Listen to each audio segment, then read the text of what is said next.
Hey, good day, folks. Welcome to another episode of Andrew's Life. That black rectangle will be moved in a moment here. I haven't figured out a way to get it completely off the screen, but I will move it in a second. I promise. I just want to give you guys some context about this video I'm getting ready to do before I begin the video, just so you guys have some level of understanding of I guess where I'm coming from. Now, this video is going to be about a woman, a white woman, who happens to be, I believe, she's the mother of this young man that you're looking at right now. She was in a interracial relationship, and to make a long story short, her neighbor did not approve of her family, so he made their life a living hell, basically. Now, this incident took place in Lockport, Illinois, which is a northeastern suburb of Chicago, and it's this ain't even a small town. This is a small city. The population is 6,094 people. So we're not talking about some small town located somewhere in Mississippi or Alabama. We're talking about a Chicago suburb here. So bear that in mind. And just to add some context to the video, I'm going to give you guys a racial demographics real quick. You have an 83.6% white population, 1.5% black, 1.7% Asian, and 9.8% Hispanic. And depending on the traffic, it's about an hour drive to get to Chicago. And this is a southwest Chicago suburb, which is 34 miles southwest of Chicago. Now, crime here is fairly low, so the crime here is not bad at all. And I'm assuming that's one of the main reasons why this woman wanted to move here. Low crime, uh, not super far from Chicago. Now, I don't know whether she purchased her home or she rented or how much she paid. I don't know none of that stuff. I wish I did, but unfortunately, I don't know that stuff, and I couldn't find it nowhere online. So let's play the video, and we'll go from here.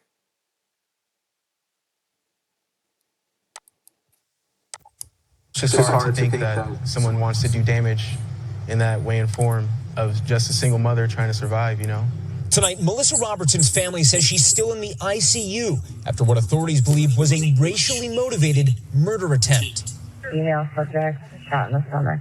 Officials say Tuesday in Lockport, Illinois, 70-year-old John Shadbar was seen firing dozens of rounds with an assault.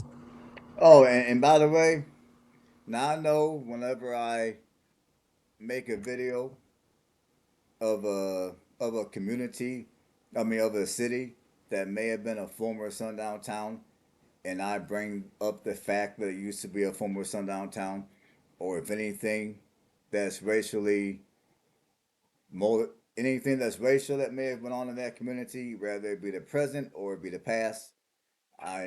Some of you or some people that have watched some of those videos have gotten upset.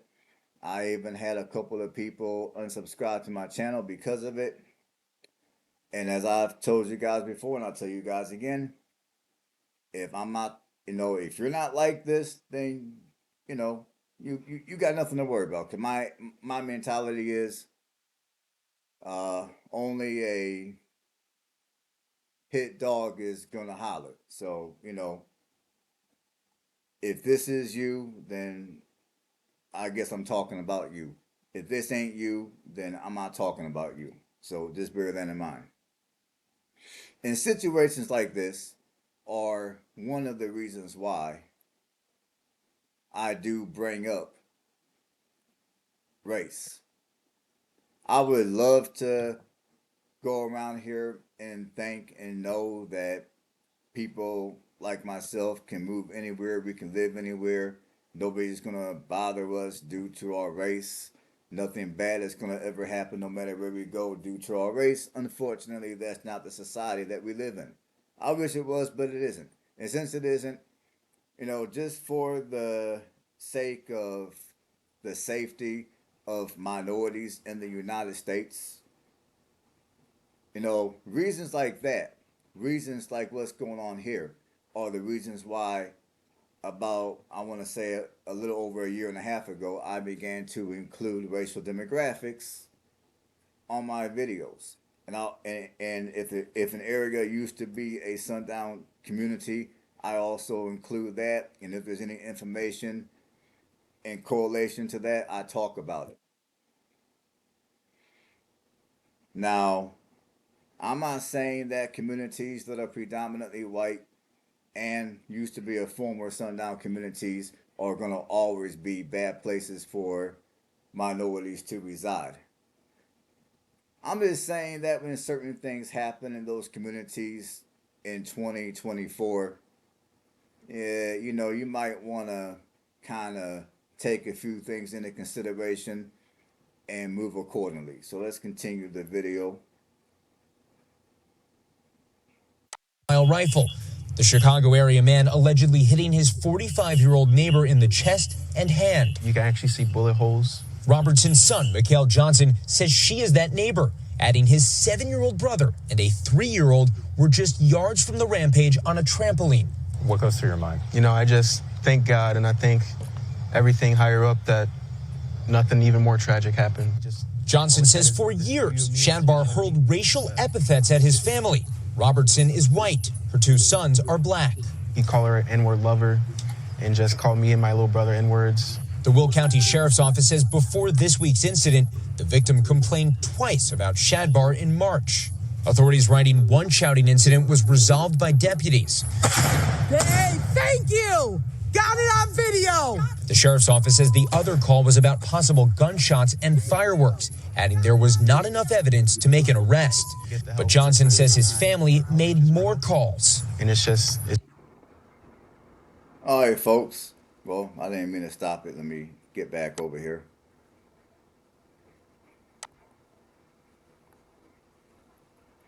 All right, folks. You guys just heard this young man.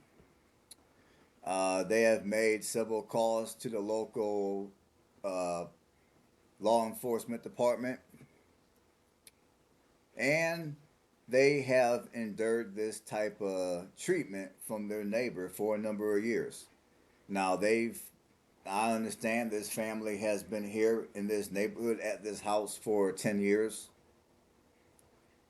And ever since they first moved into this community, their next door neighbor has been like this. I mean, I understand that, he would always throw stuff at the kids. He would always shoot his firearm towards them. And he was just basically a nuisance to the family, constantly putting their life in danger, basically, and calling them all kind of racial slurs. You heard it all from this young man. And you also saw the damage that he did when he shot at their home. Now, notice how that community didn't do anything about the situation. They didn't investigate. They didn't bother to check his credentials to make sure he was even lawful to carry a firearm, which you will find out later in the video that he shouldn't have never had that firearm. But they didn't check any of that. They didn't make any arrests. They basically let it slide under the rug. And later in the video, you will also have a better understanding of why. At least I think you will. So now, honestly, I hope the woman's doing better. Now, I don't know if she's still in the hospital or she's doing better and she's at home again. I don't know. I looked online for an update. I couldn't find none, so I don't know. I'm hoping for her sake and her family's sake that she's doing better. And I wish the family best of luck because I know mentally what happened is gonna stick with her children for the rest of their life, most likely. But honestly, and honestly, I was hesitant to do this video because at first, when I was going to do the video, my emotions were too high, and I would have said some stuff that probably would have got the video demonetized or something. So, I mean, this story came out a month ago, and I wanted to address it then on this channel, but I didn't because I needed to calm down. I needed to collect my thoughts. And also, I was hoping that they would come with an update of what's going on with the woman, whether she's okay, whether she's, she survived it or whatever the case. Now, now, this video, I mean, this story does hit home to me a little bit because I was adopted at age 5. And I'm also from the Midwest. For those of you that don't know, I'm from Elyria, Ohio. And I was adopted into a family with white parents. Both my mom and my father, my adopted parents, were white. I mean, I say were because they're both deceased at this point. R.I.P. to both my mom and my dad. And the lady who I credit for saving my life, and I might make another video telling you that story, but the lady who I credit for saving my life is my foster mother. She's still alive. She's 91 years old. Me and her, we still stay in touch to this day. Every few months, I do drive up to Elyria. I do drive up to Elyria to go visit her. And she's also she's a white woman. Now, I know for a fact that my parents would have never put me or any of my siblings in this type of a situation in the first place. The first time, even the smallest situation would have happened to where the neighbors were showing hostility due to the race of her children, my parents would have been the type of people that would have put the house up on the market and sold it and moved. Now, again, I don't know if this woman purchased a home or she just rented. Now, if she was renting a home, if that would have been my parents, they would have broke the lease early. If they were purchasing, they would have sold it and left. Because just a little bit of history about myself in terms of my family. My parents adopted 4 of us, me being the youngest. Now, my oldest sister, who passed away, unfortunately, of brain cancer, she was Hispanic. She passed away at age 34. And my brother and my sister, they're both biracial, white and black. So that's just a brief rundown on my family. And like I told you a second ago, my parents were white. And I know for a fact my parents would have never put us in this type of a situation to where we would have to go 10 years like this young man had to go through and endure that type of abuse. So I would say for that, shame on his mom for making her children go through all that. I don't get it. To me, it's unacceptable. So let's see. Let's see what else he's got to say. The story. Shadbar faces multiple charges, including for attempted murder and a hate crime. He has not entered a plea, and NBC News has not been able to reach an attorney for comment. Meanwhile, investigators released photos of this arsenal they say they discovered at Shadbar's home, including the AK-47 style rifle they believe was used in an attack that has changed lives forever. Jesse Kirsch, NBC News, Lockport, Illinois.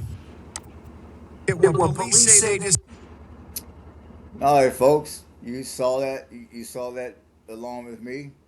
I mean, this man clearly had a whole collection of firearms in the house, and you'll find out in a second here that he should have never had any of that.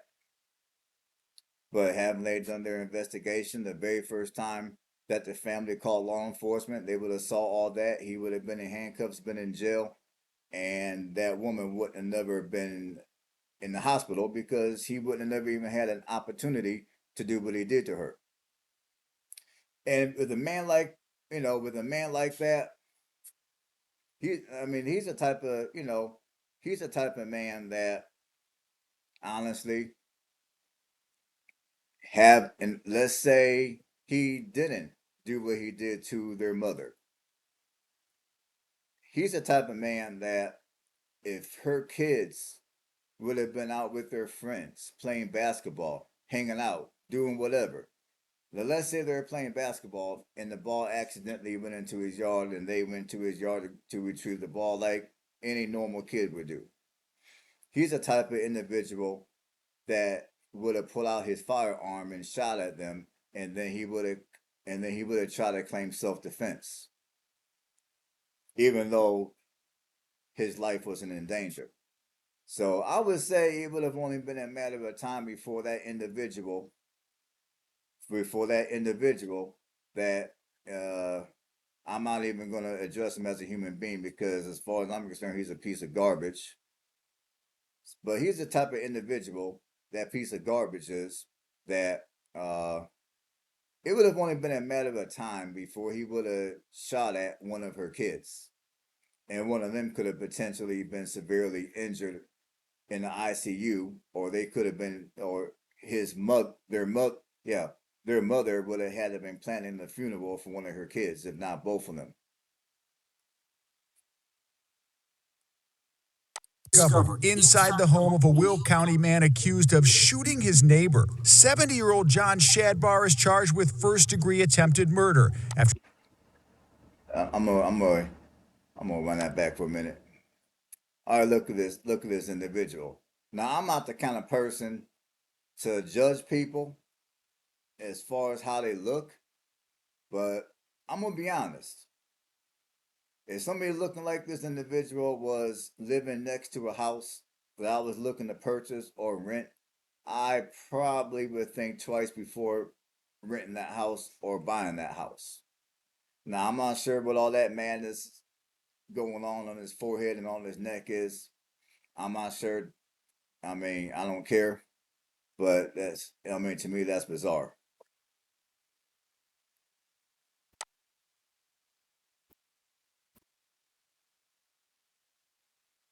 And sometimes you gotta look at it I mean, like I said, I don't like to judge people by how they look, but sometimes, you gotta make some exceptions to the rule. And I think this is one case where exceptions to the rule as far as judging somebody by their looks needs to be made just for the sake of protecting herself and in the case of this woman protecting her family. Because this man looked like he looked off. I'm just saying. So let's keep going. murder after that shooting on Tuesday in unincorporated Lockport. Police later conducting a search warrant at his home where they say they found 5 weapons inside a wall, including 2 AK-47 style rifles. That's despite Shadbar's FOID card being revoked in the 70s because of a felony arrest. Investigators believe one of those rifles was used to shoot 45-year-old Melissa Rupp. I mean, y'all catch that? This man had a felony. So, yeah, he should have never had those firearms. He had a felony. Now, having law enforcement done their job when they first called them, they would have seen that he had a felony. They would have seen that he was breaking the law, and he would have been arrested and locked up. And he would have most likely been charged with another felony for using firearms when he wasn't supposed to even be in possession of them. I mean, I don't know the laws of Illinois or Chicago or any of that. I'm just speculating here. Now, haven't they done their job the first time they called, this woman wouldn't have never had to go to the hospital. She would have still been alive. Now, I will say that the first time something the first time he was shooting blanks at them with his firearm. At that point, for the sake of her and her family's safety, she should have immediately relocated to a safer place. I mean, and again, I don't know if she purchased a home or if she rented a home. I have no idea. I wish I knew. All I know is by her sticking around for 10 years, by her sticking around for even, I mean, by her sticking around for the length of time that she stuck around, she definitely kept her family in danger. So for that, I'm a little disappointed in her. For that, I kind of got to question her ability to make good decisions as a parent. Robertson, who remains in a coma in stable but critical condition. Robertson's family has said the shooting followed years of harassment and threats they believed were racially motivated. We've called the cops, and he's thrown fireworks and he shot blanks, and nothing was done, and it's very unfortunate. A friend who called 911 after the shooting also talked about the long-standing dispute. The homeowner, she has a history. She has made many calls about this guy. The Will County Sheriff's Office today releasing their own account, saying they Okay, so this woman owned her home.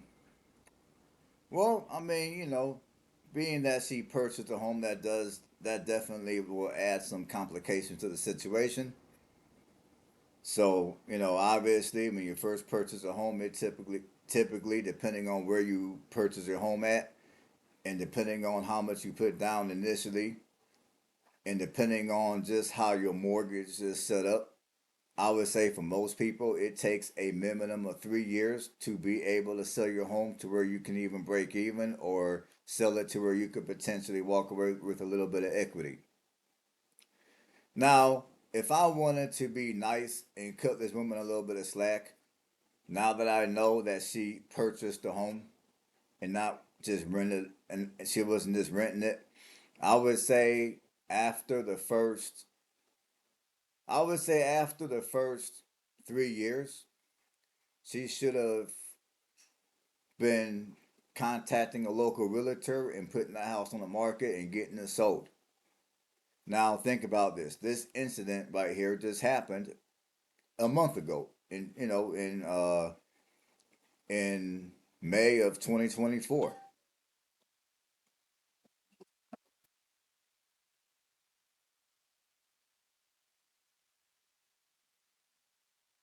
So think about it for a minute. Now she's living in the greater Chicago area. We are just getting out of a housing boom. So my question is, okay, so she didn't sell the house after the first 3 years, but she should have done that. But for whatever reason, she chose not to. My next question is, why didn't she take advantage of this the housing boom that went on from I would say 2021 to 2023 ish, the housing boom that we're just getting out of, what that we've had for the last few years. Why didn't she take advantage of that housing boom and sell her house, get her equity money and pack up all her crap and move her family somewhere safer to where she wouldn't have she wouldn't have a lunatic bigot as a neighbor throwing throwing firecrackers at her children and shooting blanks in her yard. That's my question. And that's the reason why I kind of got to question her ability to make to make good choices as a parent. Because like I said, I was raised by white parents, and I know for a fact my parents would have never put us in a situation like this. I mean, never.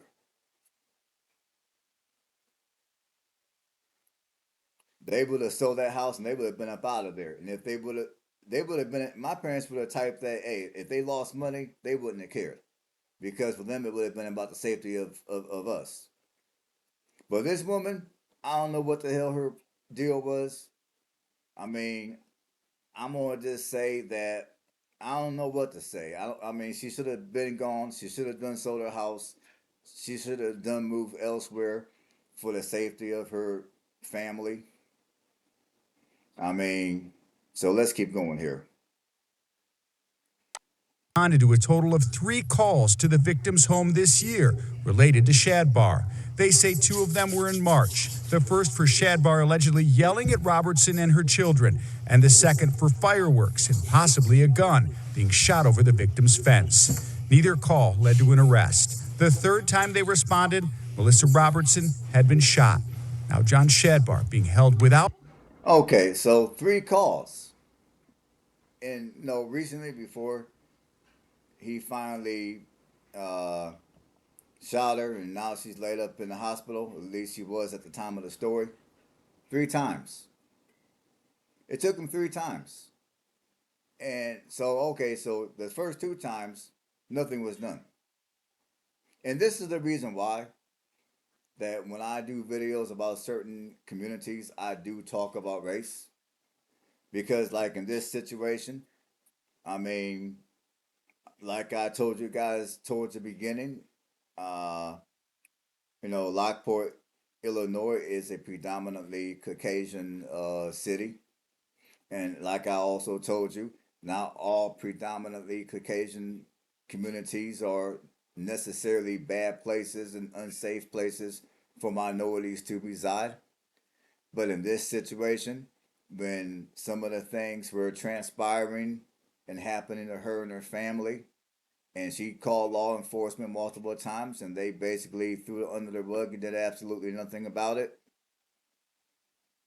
And I mean, a light bulb should have been off in that woman's head. She should have thought about those. She should have thought about all that, and then she should have also thought, you know what? I got 2 black children. I got 2 black children to look after. Think she had 2 kids. I got 2 black children to look after. I'm living in a community to where there's only 1.5% black population. I called law enforcement multiple times. They did absolutely nothing to remedy my situation I'm going through with my neighbor who's acting like a complete lunatic. So, okay, so the third time they called, by then it was only because by then she was injured and she had to go to the ER. And that's the only reason why this man is sitting in jail right now. Because he actually did something serious enough that they felt was serious enough to where they had no choice but to arrest him. And I'm willing to bet if they knew a way that they could get away with not arresting him, he probably would still be in his home and not sitting in jail. I'm just saying. So, this is the reason why that sometimes you have to tuck your tail. You have to do what you gotta do, and you gotta move to other locations that are safer when you're in a situation like this. All that crap about I'm not leaving nowhere. This my home. I mean, all that pride stuff about this is my home. I'm fighting. I'm not going nowhere. Ain't nobody gonna run me out of my house. Ain't nobody gonna run me about the city. I got the right to be in the city. You know what? All that may be true. It sounds good. You know, it all that sounds good, but there comes a point where, like in this case, the safety of her children should have been more important than any pride that she may have had in her mind about not leaving the area. The safety of her children should have been more important than her owning that house. I'm just saying.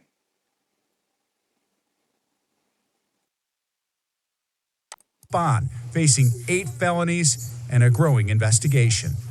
ABC 7 has also learned that the suspect's wife is now under investigation, too. The Cook County Sheriff's Office says she's a correctional sergeant at the Cook County Jail. She's been de-deputized while authorities look into the case. What? All right, folks. Well, let me. All right, folks. That is the story. As you guys just heard, she's been de-deputized. She was working as a correctional officer. I'm assuming in Wills County, because that's where Lockport is located. It's located in Wills County. Now I don't know if she's working for the county. Yeah, she was working for the county. Yeah. So, anyways, I guess when they say that she's been dedeputized, I guess that means she simply can't work as a CO anymore, at least until they complete this investigation. I'm assuming that's what they mean. So clearly, I mean, and I got one more thing to say. And just to prove that this community really had no interest or desire to serve and protect this family, I mean, honestly, I think the local law enforcement knew the man because his wife worked in law enforcement herself. So I think that was another contributing factor of why they didn't take the appropriate actions that they should have took when the family called law enforcement on him for what he was doing. Now, you know, now as far as it goes for his wife, I'm gonna say his wife is a piece of garbage too, because you're not gonna tell me that she didn't know who the hell this man was, or who this creature was, rather, because he a creature to me. He ain't even a human being. I got a feeling that she knew exactly who he was. She knew exactly what he was about, and most likely she's about that life herself, which is why they're together. And she knew, and I'm gonna go on a limb, and I'm gonna say she knew this man had a felony, and he was not supposed to be around firearms. But what did she do? She left firearms around. Now I don't know if those are her firearms or if I don't know how they got there. I'm gonna assume they're probably from her because he's not allowed to have any. So the fact that she came into his life and she married that piece of garbage, left firearms around him and everything, I'm gonna assume that she was most likely. I'm gonna assume that her philosophies about certain people were the same as his philosophies about certain people. I'll just leave it like that. So yeah, I don't have any respect for that woman. I hope she loses her job. As far as I'm concerned, she can sit in the jail cell with him, and they both can rot in jail for all I care. All right, folks, that's going to complete the video. I hope you guys enjoyed the video and stay blessed out there. Be careful. And if you like what I do, you can go ahead and give videos like this a thumbs up. If you haven't done so, go ahead and subscribe to the channel. Stay blessed.